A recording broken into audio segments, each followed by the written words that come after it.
Feel kind of invincible. Me too. I got a very positive attitude about this. Good, me too. Yeah.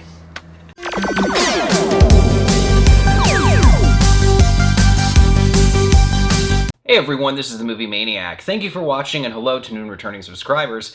Today we're going to talk about Big Trouble in Little China. A rough and tumble trucker helps rescue his friend's fiancée from an ancient sorcerer in a supernatural battle beneath Chinatown. There's a real sense of absurdity to this movie, so you could be watching a character who's playing it straight and then all of a sudden just makes a crazy noise toward the camera and does something totally insane. And that, when you sprinkle that in with a movie, it has a lot of memorable moments as a result of this, and then it's one of those things that you can rush out and talk to other fans about and just be like, yeah, you know that scene where the monster pops out of the wall and Kurt Russell goes like, what the hell is that?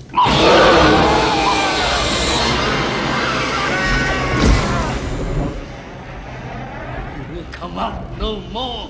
What? Huh? What'll come out no more? Come on. Damn it. You can't talk about Big Trouble in Little China without bringing up Kurt Russell as Jack Burton, and this is one of my favorite characters that he's played.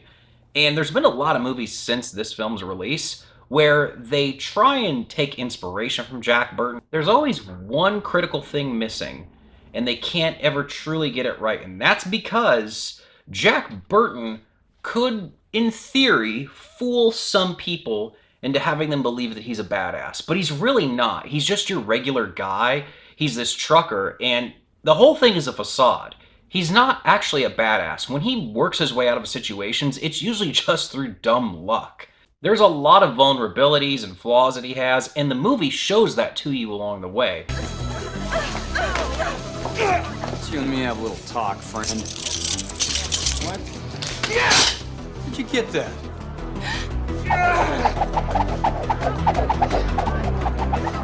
Wait a minute, pal. Get that one. A lot of these newer characters that are trying to be like Jack Burton miss this, and they just gloss over that aspect of it, and then you don't really end up with the same lovable character with some depth to him. I love the music to this movie. The theme song, I mean, all of it's done by John Carpenter, and you know his synth soundtracks are always the best. There's a lot of great synth tracks that he produced for this movie, and every time I give it a revisit, I get the theme song looping in my head. Lo Pan is a great villain. I mean, he's not only a menacing threat that they have to take down, but he's so funny. There's so many ridiculous moments with him. This really pisses me off to no end. He's just lost his mind over time, and it's so fun to watch this villain be portrayed in this way, because he doesn't really remind me of a lot of other bad guys from other films. It's still pretty fast-paced, all things considered, being one of my favorite movies from the 80s. And you are going to obviously get the John Carpenter style and score and the synth music. You're going to get Kurt Russell in one of his best performances. You're going to get over-the-top insanity in this film, but you're also going to get something that's also able to be enjoyed in a very straightforward way. And that's an interesting blend of things. Guys, with all that being said, I'm going to give Big Trouble in Little China an 8 out of 10. This is a great movie. It's one of my favorites from the 80s. This is a fantastic entry in John Carpenter and Kurt Russell's filmography. You really can't go wrong here. If this sounds appealing to you, I've heard someone, I think, describe it as Indiana Jones on acid. And yeah, I can kind of see that. I mean, it's a little bit of an extreme pitch, but at the same time, like, they're not wrong. Jack Burton has been imitated in movies to this day. He's so quotable. To this, I always hear quotes from Big Trouble in Little China, and they're always from Jack Burton.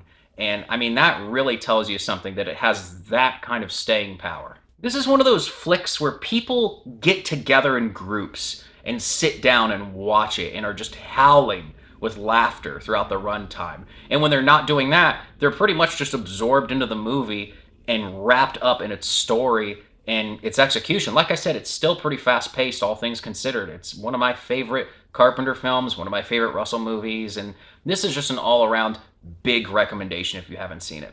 All right, guys, what do you think of Big Trouble in Little China? I'm sure there are many of you that are fans of this one, and I certainly am. And it was so cool picking up this Blu-ray release that was made to have a sleeve imitating a VHS. I mean, you know, they know their audience, and they know what we like. All right, everyone, most of you know the drill, but for those who don't, make sure to smash that notification bell, like, comment, and subscribe so you can stay inside the mind of a movie mania.